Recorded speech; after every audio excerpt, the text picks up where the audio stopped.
afternoon, everyone.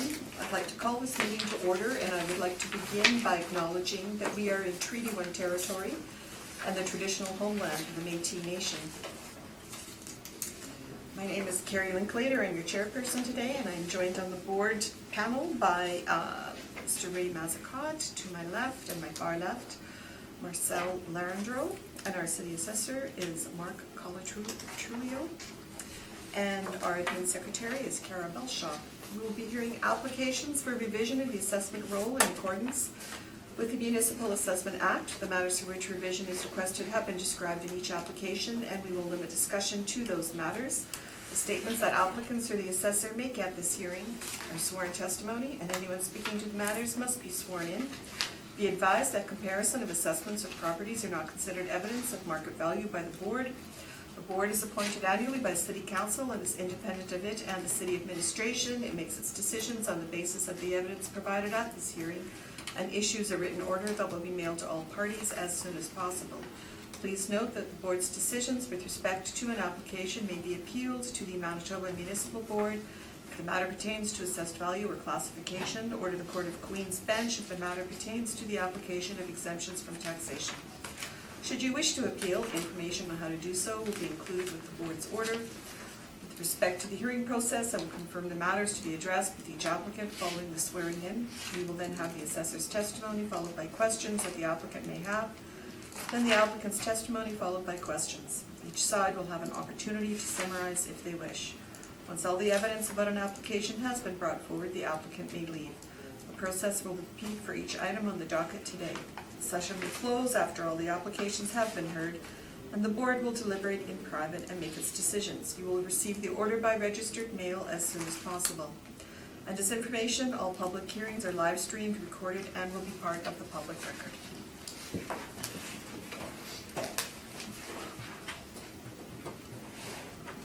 Please swear in. I'll start.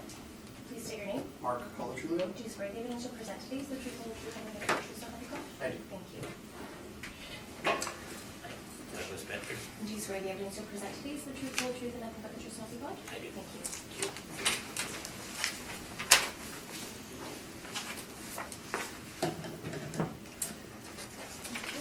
Good afternoon, Mr. Bedker and Mr. Colatrulio. Who would like to start us off on the first property?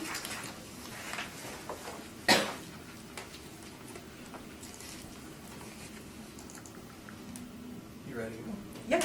File number 19-3200, the roll number 1206-086900. The address is 431 Academy Road, and the owners are Lorraine's Chocolate Shop Limited. Roll year 2020 with a April 1st, 2018 reference date. The assessed value under appeal $305,000, class code 60 and taxable. I believe we have a mutual recommendation to reduce the assessed value from $305,000 to $249,000 based on a revision to the NOI.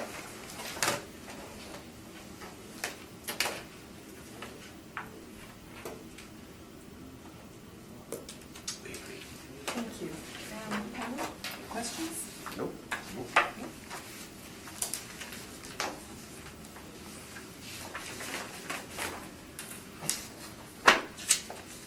And we'll move on to 436 Academy. Whenever you're ready. File number 19-3501, roll number 1205-22000000. Address is 436 Academy Road, and the owner is Ernest P. Shuckett.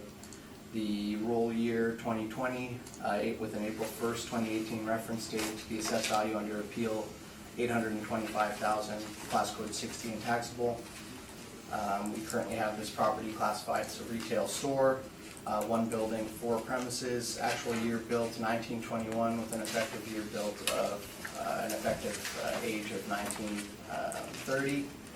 The plan area, or the leasable area of the property, 6,338 square feet. If you flip to page 2, you'll see that we received both requests for income information from the property owner. No relevant sales history or subject leases. Page 3, you'll see the rental comparables that I used when looking to establish what the range was for market rents in this area. Primarily looked at Academy and Corden. There is a range in rents here from as low as $14 up to $23. If you flip to page 4, you'll see how the model produced rents for this particular property. We have a total of 6,338 square feet with rents ranging from $12.23 upwards of $13.16.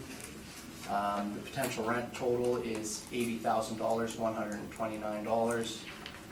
Vacancy at 6%. Expenses at non-recoverable expense allowance at 2% and shortfall at $650 a square foot for a net operating income of $71,343. The modeled cap rate 8.65% for a capitalized and rounded value at $825,000. Page 5 is a summary of the income workup. Page 6, you'll see a map view photo showing the parcel. It's located on the corner of Queenston Street and Academy Road with frontage on Academy. Some additional aerial photos on page 7. Page 8, you'll see the street view, and page 9, you'll see the lane view of the subject property. Page 10, you'll see the income and expense questionnaire as submitted by the owner. You'll see they don't indicate whether it's gross or net rents. They do indicate rental income, $101,000, $425. Total leasable area matches here what we have on file, and it doesn't appear that they have any vacancy. Page 11 is just a continuation of the income and expense questionnaire. Page 12, you'll see the tenant verification form. So it does appear that these appear to be semi-gross leases in place. They don't list any recoveries. They do show the monthly rents for each specific tenant. And page 13 is just the back portion of the tenant verification form. Page 14 is our standard cap rate table. This property is a retail store, so it does not appear on here. A similar process of looking between the 20th and 80th percentile would be used for when we're doing our analysis on cap rates for this type of property.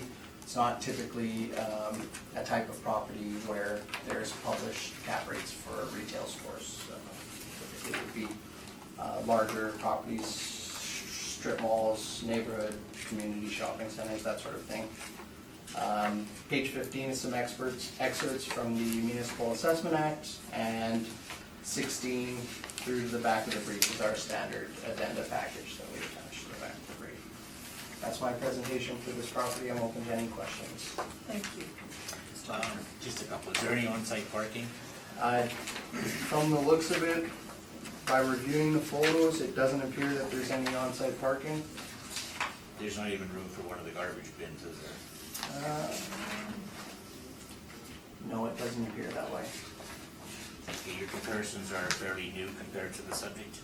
In regards to effective age, yes, but I would argue that I don't necessarily agree with the 1930 effective age on here. There's quite a bit of economic life left in a building like this. I don't know if I would go as to say that it's 1930, but effective age is kind of subjective. All right, that's all the questions I have. Thank you. Mr. Rolando? No questions. Mr. Nesca? Did you have a chance to inspect the property? I have not inspected this property. Can you tell me the last time somebody from the city inspected it? Do you have field notes? No, I don't have them with me. I'd have to check at the office. Okay, so you can't speak to the condition of the property? The current condition, no. Okay, thank you. Mr. Bedke? Okay, the only issues are the 5% for non-recoverables and the market rent. If I could ask the board to turn to page 7.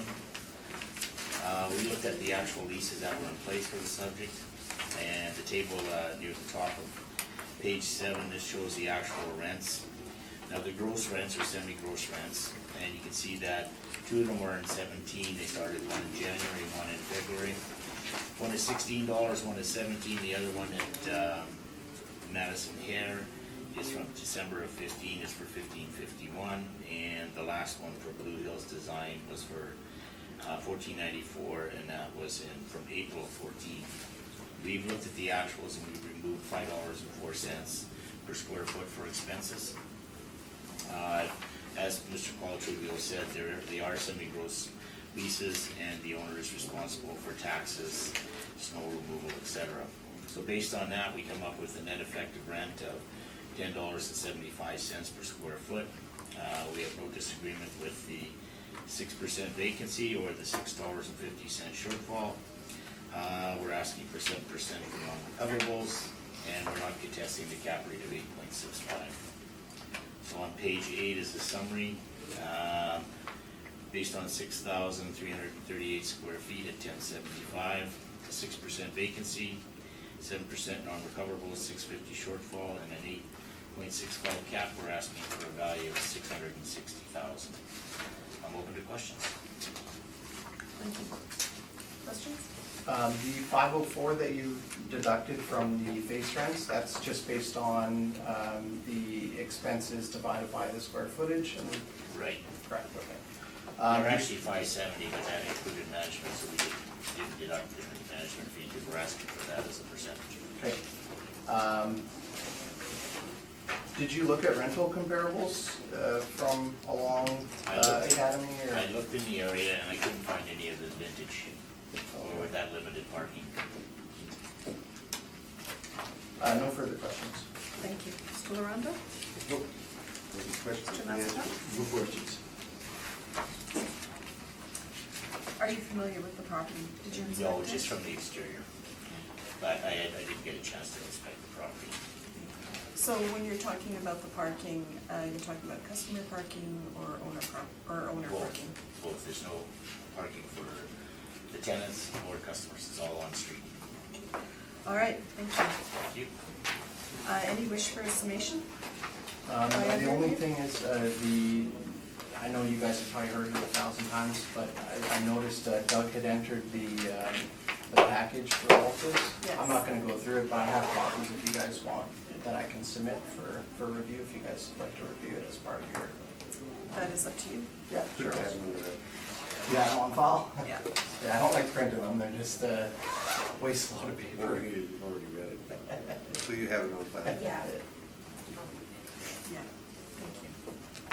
I don't need to. That was it, Been there, done that. yeah. Yeah. Just for this one file, right? Yeah, no, that's okay. Are you in a hurry? Because I can keep talking. Thanks, Doug. Thank you very much. Thanks. See you, Mark. Have a good weekend, everybody. You did.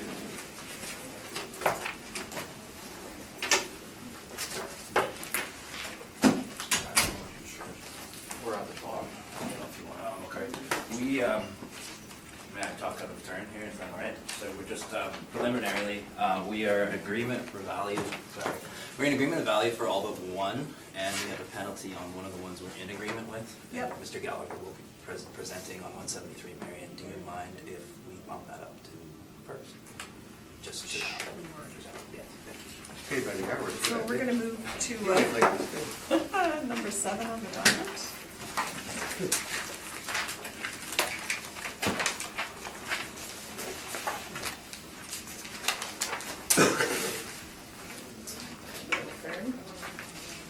Please state your name. There's the info. Do you affirm the evidence you present today is the truth, the whole truth, and nothing but the truth? Yes. Please swear in. Affirm. Please state your name. Michael Gallagher? Do you affirm the evidence you'll present today is the truth, the whole truth, and nothing but the truth? Yes. Thank you.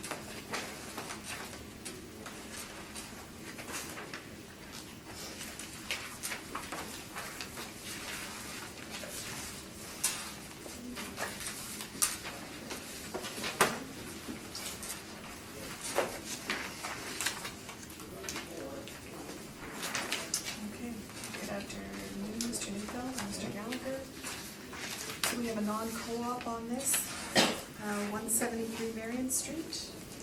Right. I'd like to start us off. Yeah, so the issue here isn't that we did not receive the income and expense questionnaire, it's that it came in late. If you flip to page 2 of the brief, you'll see that in 2016, they requested an extension, and they submitted on the last day of that extension. For the 2017 mailer year, no extension was requested, and they did not submit by, I believe it was June 29th was the, June 29th of 2018 was the deadline, and they submitted July 23rd of 2018. So if you flip to page 9 of the brief through page 12, you will see that they did submit something, but again, it's just that it was late, and when we see a late submission, we do have to departmental policy to seek the penalties for that. That was all. Thank you. Questions? Yes, so you've mentioned late a fair number of times in your submission. I assume that you're referring to this section 16.2 of the Municipal Assessment Act, is that correct? Page 14 of your brief.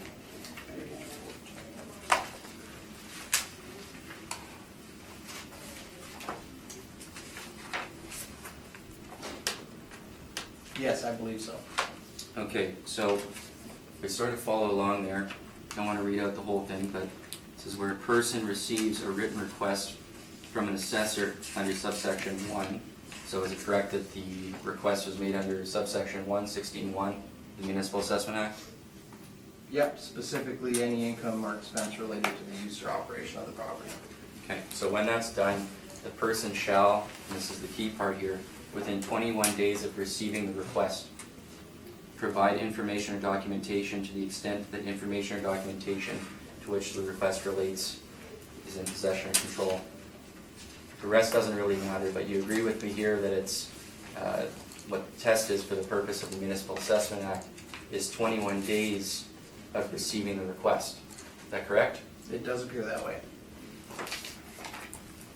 Now you mentioned that City of Winnipeg received the mailer completed by, this would be the owner in this case, on June 29th, and you say that that was late, is that right? Correct. Or, not, sorry, not June 29th. If you look to page 2 of the brief, you'll see that Sorry. we received it on July 23rd. July 23rd. Yeah. Sorry, I misspoke. Yeah. But you say June 29th of 2018 was the deadline. Yeah, I believe so. Do you have, I noticed there's, in your brief, there's no mailer in your brief that shows when the request was actually received. No, we don't. But if you look at the page 9 of my brief, that front page of the property income and expense questionnaire, in the top right-hand corner, just under the roll number, you'll see the initial due date is May 3rd of 2018. This would have been sent out prior to that. But no, there is no stamp from the owner that says they received it on whatever day, if that's what you're asking. So you'd agree with me then that the Act really doesn't care when it was sent out, whether it was sent out prior to the May 3rd deadline that's on there. The Act is only concerned about when it was received. Is that correct? I believe we have a final deadline that we use. I'm not sure as to how that date is calculated. But yeah, typically the mailing date would be prior to the initial due date that you see in the corner. And if the 21 days have been passed, then we would be seeking the penalties on the property. Can you tell me when it was received? I cannot tell you that without going back to the office and reviewing our documents. I can't see when it was sent out or... And there's no mailer in your documents, that's right? Sorry, the mailer that was submitted back to us, page 9 through 12. No, I mean, one of these that shows proof of service. No, so yeah, in those instances, we would send a follow-up. Now, we did receive a response. It was late to our deadline. But because we received it, we wouldn't have followed up with going to that secondary step of sending a registered mail and that sort of stuff to confirm that there was a received copy of the mailer.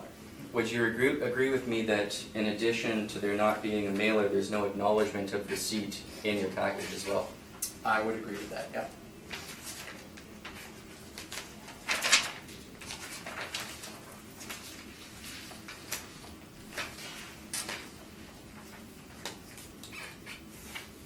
So we don't know, from what you've provided, when the request for information was actually received, is that right? Correct. Those are my questions. Thank you. Mr. Lorando, do you have any questions? No, I think he's covered them all. Mr. Mascott? No questions. I just have one question in regard to the registered mail. Sure. Because I have heard from other assessors that it is sent sort of at the very last day, whether it be June 29th or June 30th. If you haven't received anything from the applicant, is that I'm your not, experience? I'm not too sure. It's, for me, typically we would save that documentation with the property's records. Yeah. There was none for this particular property, which leads me to believe that we None didn't was follow sent. through with a registered mail.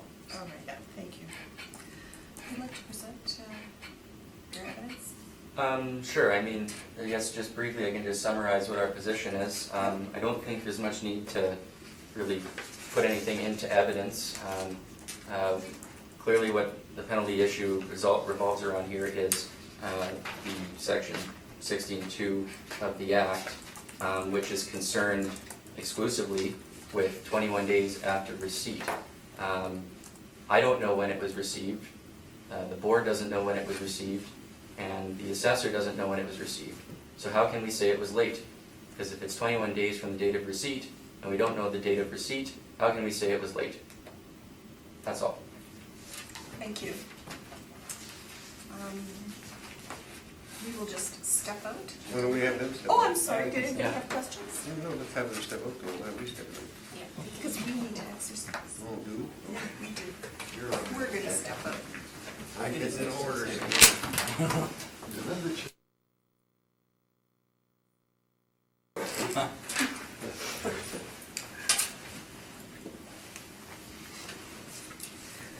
We are going to deny the co-op. If you would like to proceed with your brief?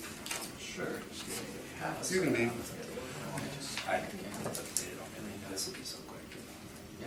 Okay, file number 19-4357, the roll number 0609-0808-100. The address is 173 Marion Street, and the owner is Thego Corp.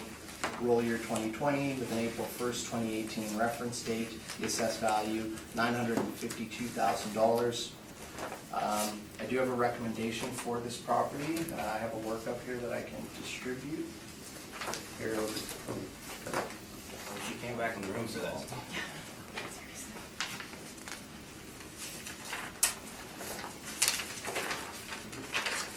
And I'm going to say thank you very much for the work.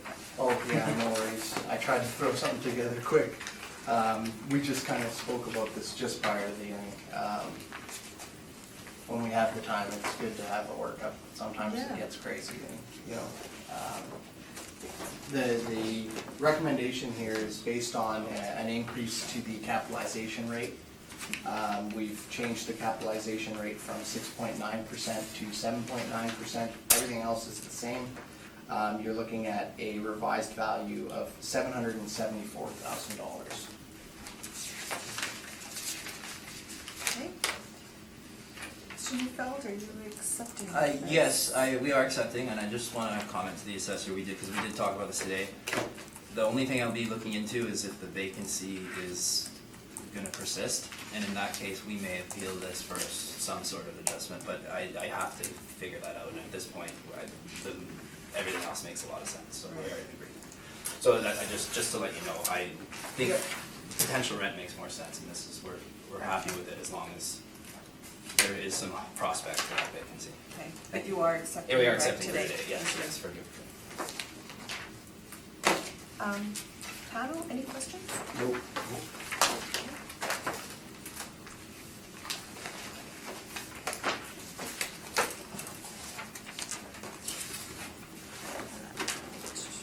Moving on on to 1861 Pembina Highway. Whenever you're ready.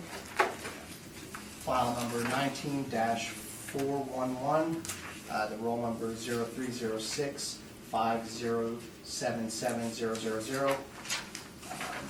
The address is 1861 Pembina Highway and the owner is Samba Holdings Limited.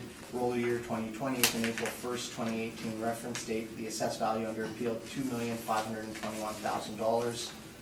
Class code 60 and taxable. Do also have a joint recommendation on this file.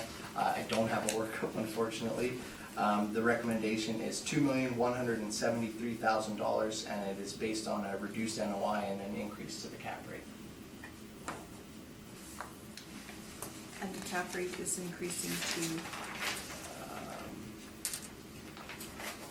I believe what we did was instead of the blended 7.29, we looked at a 7.9 overall for the whole property. If you flip to page 6, you'll see the original workup. There's an income stream where the initial cap rate was 6.55. Basically, the revision there is to change it to 7.9. okay. We just matched on the two income streams, the cap okay, rate. yep. Yeah.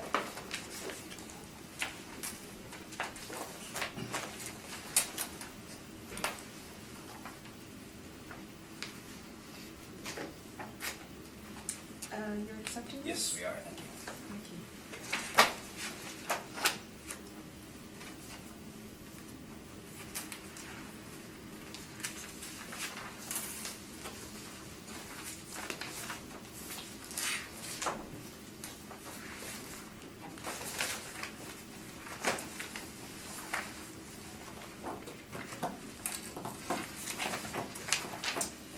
And moving on to 730 Archibald Street.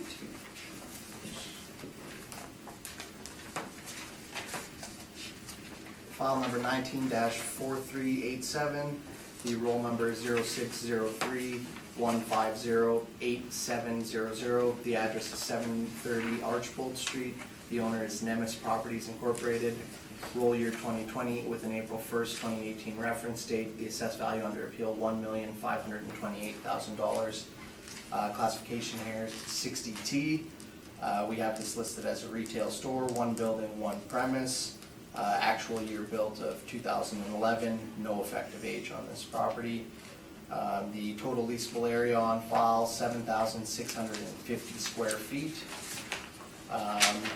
If you flip to page 2 of the brief, you'll see that the owner responded to both of our requests for income information. No real relevant sales, and no subject property leases shown. Page 3 shows the rental comparables I looked at. We looked at a range of, tried to find larger retail. The range in rents is between $14.90 and $25 a square foot. These are all older properties relative to the subject property.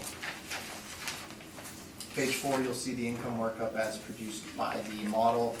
Again, 7,650 square feet at $17.23 a square foot for a potential rent of $131,810. 6% vacancy, 2% non-recoverable expense allowance, and shortfall at $650 a square foot for a net operating income of $118,439. The overall capitalization rate applied by the model, 7.75% for a capitalized and rounded value at $1,528,000. Page 5 is a summary of that income workup. Page 6, you'll see an aerial photo, or a map view photo for the subject parcel. It's located on an interior lot on Archibald Street. Page 7, you'll see some additional aerial photos. Page 8, you'll see the street view of the subject property. Page 9 and 10 are the income and expense questionnaire as submitted by the owner on our online system. And page 11 is our cap rate table, again, because it's a retail store. The cap rate range is not shown on there. Page 12 is the Municipal Assessment Act excerpts, and Page 13 through to the back of the brief is our standard addenda package. That's my presentation. Thank Any you. questions? Questions? Yes. You said you classify this as a retail store? Correct. We do have it listed as a retail store. On your page 7, there is a portion at the back that appears to be a warehouse. Would you disagree with that? It appears that there's higher ceilings. I haven't inspected the property, so I'm not sure what the interior finish is like for that rear section. I should have asked that first, but yes, fair. Okay. How many parking stalls does this site have?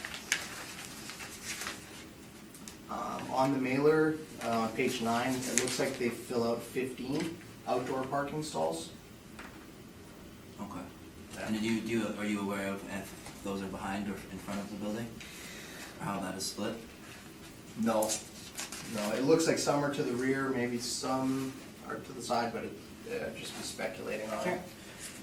If this is, you're classifying this as retail, so are you aware that parking requirements for a building of this size would be 1 per 250 square feet, which would require 28 parking stalls? I don't have the zoning bylaw with me to check that, but yes, there typically is some parking restrictions for. And a retail operation would obviously need more parking than most operations, correct? Yeah, there would be a need for Fair to parking say. for sure. Thank you. On page... Sorry. Page 4, you have a net rent of $17.24 applied on the entirety of the space. Now, is there a blend of warehouse and front retail, or is that just one retail rate applied to the whole space? It looks like that is just one premise for the whole building. We don't distinguish between the two areas. Okay. That's what you're asking, and it's 1723 a square foot. Now, if a portion of the building was determined to be a different use, perhaps as a warehouse, would that change the model's way of evaluating the capitalization rate in any way? As opposed to just looking at it as a retail operation? I don't know if we would go as far as to distinguish it as warehouse space. If it's used for storage of inventory for a retail use, I think we would still call it, we may classify it as a storage space depending on what the finish is like. So which storage retail? Yeah, which could lead to a lower rent, but if it was a part of the overall layout and it was incorporated into the retail store, then we would look to apply the same retail classification, tenant class that we've applied here, which is the C2. Okay. Those are my questions, thank you. Thank you. Mr. Larondo?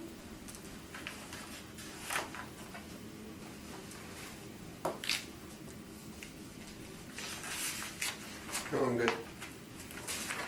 Mr. Massey? No questions.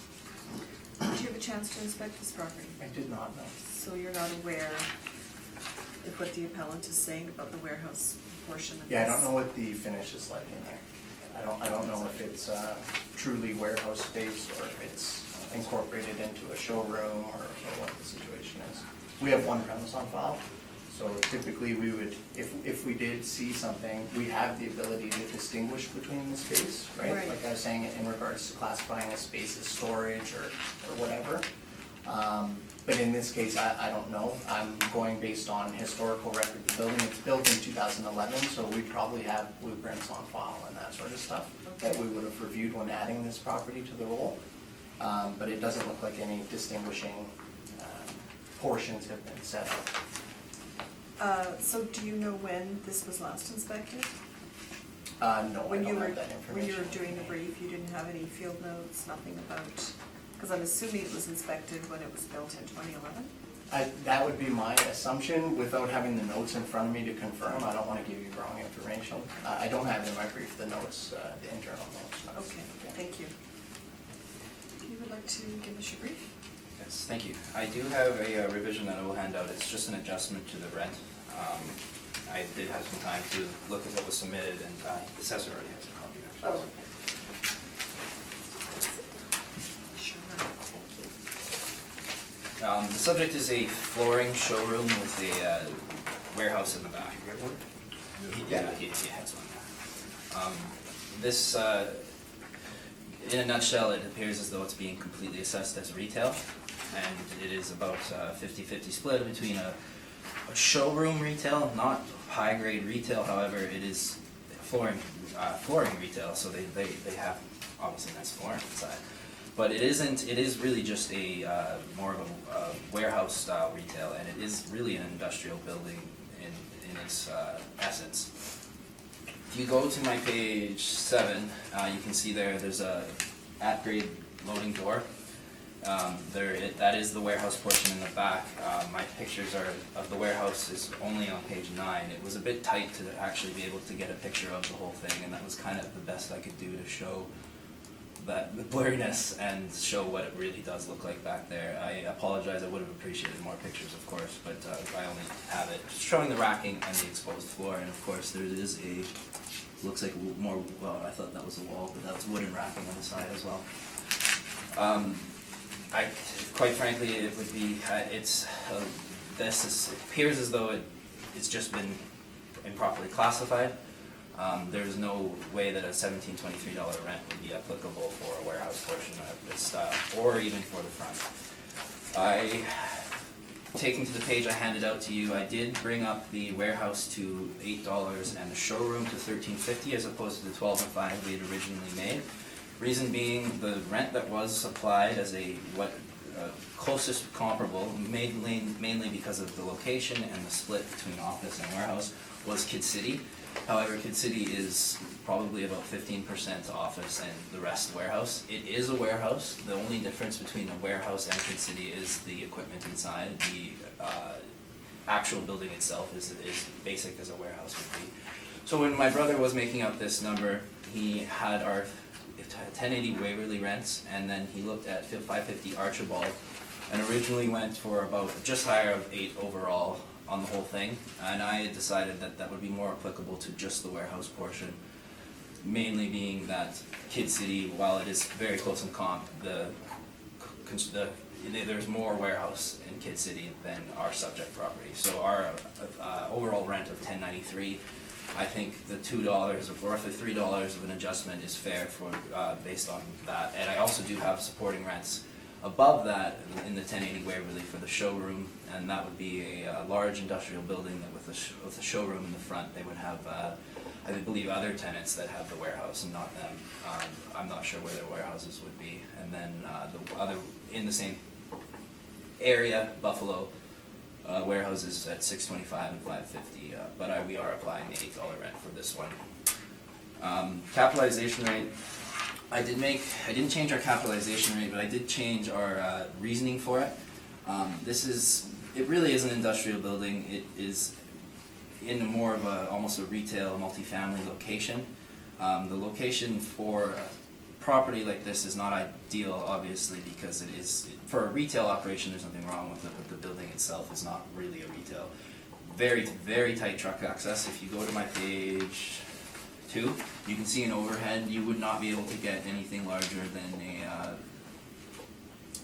don't know the terms of trucks, but a small loading van in there.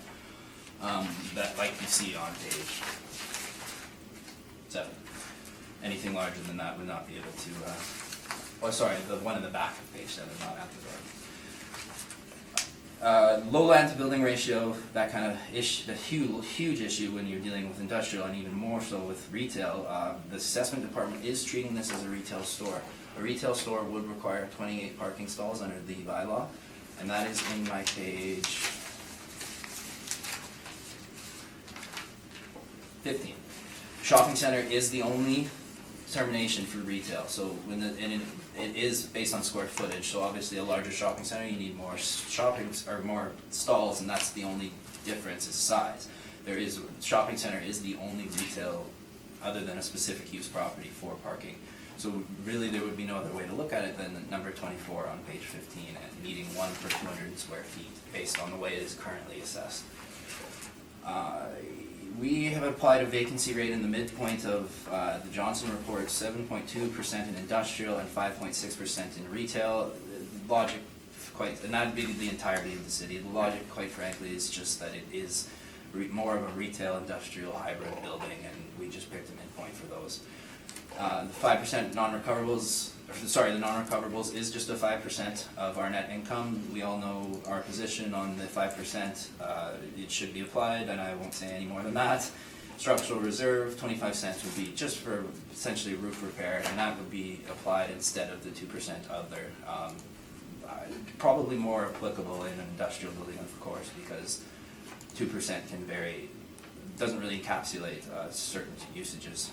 And then a shortfall, we have used 714 based on the actual taxes paid, the utilities as estimated by the City of Winnipeg business tax rolls, and the R&M at $1 for just a stabilized amount. For all the reasons, and then of course we did miss the cell tower. There is a, TELUS was digging close to their site and encroached on their land without their knowledge, and the agreement that they made was that TELUS would just start paying them for it. So there is a $6,000 income of a cell tower on the site. My original brief did not have that because we didn't have the full story, and then I did add it for the handout that I did give you, and it's just below the shortfall there of a $6,000 positive adjustment for the income. With capitalizing that at 825, we are requesting 842,000. The 2018 value is under appeal. That was a recommendation made by an assessor at 1,081,000. The recommendation was accepted by the board, but however, we feel as though it should be. It didn't really encapsulate the fact that there was a warehouse portion and a retail. They were still using a blended or a complete retail rate even in that recommendation. So 842 I feel is very fair and equitable based on the composition of the building and its quality. Thank you. Thank you. Questions? Yeah, did you have a chance to inspect? I did back in 19, yeah, I haven't recently, no. I did when we first did it. Yeah. How was the area calculated for? That was, warehouse space? we looked at the overhead, so you were fair to bring that up if you had other numbers in the area. It was not measured by hand, it was like I guess an online measurement. It is, we are using the same total area, we didn't include a mezzanine space. On your page 8, it looks like there's a doorway that says in-stock flooring. Is that part of the showroom, or would that be part of the warehouse? That is, I believe, still part of the showroom there. Okay. But it would probably start getting into the warehouse, yeah. So it is finished flooring there, I can see, but Yeah. That, I mean, And I then on page can't remember if it's 9, the split of the building or not. page 9 would be part of the warehouse area. Correct, yes, yeah. Now I'm noticing on the carpets there's some prices. Is that something that the customers would be able to walk through from the showroom to look at those To look at products? those and, carpets. That's, like, do the customers have normal access through that area as part of the retail use of the store? it's a good question, I'm not entirely sure. I would see the prices could just be there for the salesman, but I see what you're getting at, potentially that is them using that as a retail space. I would contend that regardless of how they're using it and whether or not people are walking through it, it's still really warehouse quality. No further questions. Thank you. Ms. Florando? Why did you delete the office upstairs? That's the office upstairs. I would be all right with that back in. That was the calculation. I've actually realized on the way here that I deleted the office and I was supposed to add it back in. So I can make an adjustment if you like. Or you Yeah. could, that's up to you. We'll let you do that. You want me to do it? Yeah, you can do that. And the, also, your page 8, the picture actually shows the in-stock flooring going into the warehouse. Yeah, that would be the warehouse portion. And the reason I wasn't 100% sure is just that it is, there's flooring in that portion, but I mean, they sell flooring, so that doesn't really say much about it. But however, it would be finished with some flooring, but not the whole warehouse. I will just make that adjustment.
watch me do the math.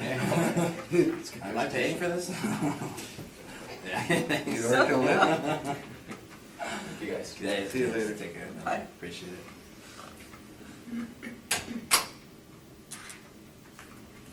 So a revised number, I use 1350 on the top, but I would arguably say it would be 10, but I am applying 1350 because I already did it, and the number isn't awful, so 941 is my request. And that's really just changing 3750 to the difference in area to make up for it, which was 650, I believe. So 609.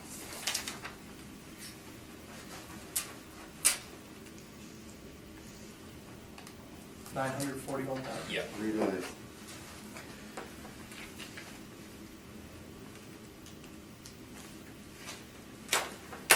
I'm done with my questions. Thank you. Mr. Massey? So, by doing this adjustment you just made, you're agreeing with the city's total leasable area, is that correct? Correct, that's all that, yes, we're not agreeing with the rent applied. No, Yes. with the area. Yes, correct. Okay. That's all my question. Thank you. So in 2018, the board recommended $1,081,000. The assessor recommended and it was accepted, I believe we challenged it. It doesn't say in the order, but we would have, we Okay. appealed it, so I imagine we challenged it. And it's at the meeting board? It is the 2019 only, actually, that it was appealed in 2019. Okay. So on the 2018, do you know what the original number was? From Their the city? original from the city, yes, I can, it was 1.269. And that, yeah. Okay. So my next question is, did you bring this before the board in 2016? No, it's a new client as of 2019. Okay. So I'm just wondering,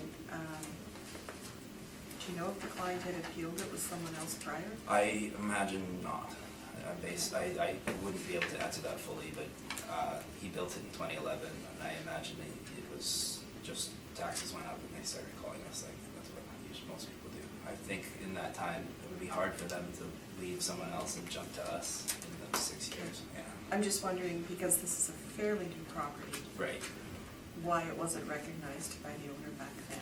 I can't answer that, I'm not sure. I would imagine. Just wondering. Yeah, that's a good question. Okay, I have one more question. yes. Your new NOI was 77,000, what? Sorry, I closed it. 77,623. 77673. Yeah. And again, I used the 1350 for the mezzanine space, but Good. I got no further questions. Neither do I, thank you.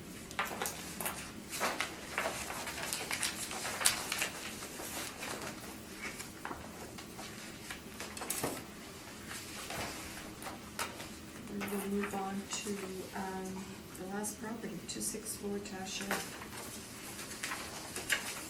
File number 19-4421, the roll number 0609095600.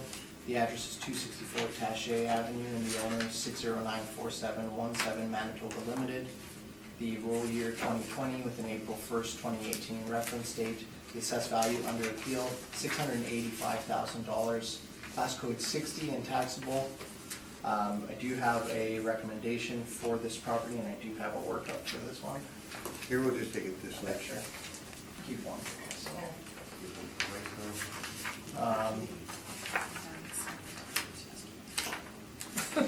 So the recommendation here is based on a revision to the rent of the main floor area after some discussion with the applicant. If you look on page 4 of the brief, you'll see the original workup. The original rent there for the main floor, which is the 2,200 square feet listed there, $15.57. The revision is to reduce that rent to $13.50. Everything else remained the same. The revised number is $628,000.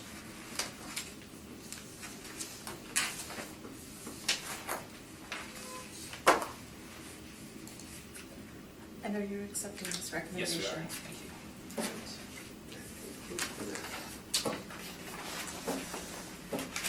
and gentlemen, thank you for your time this afternoon. And this hearing is Have a great weekend. Thank you. It's off to a good start. yes, a nice.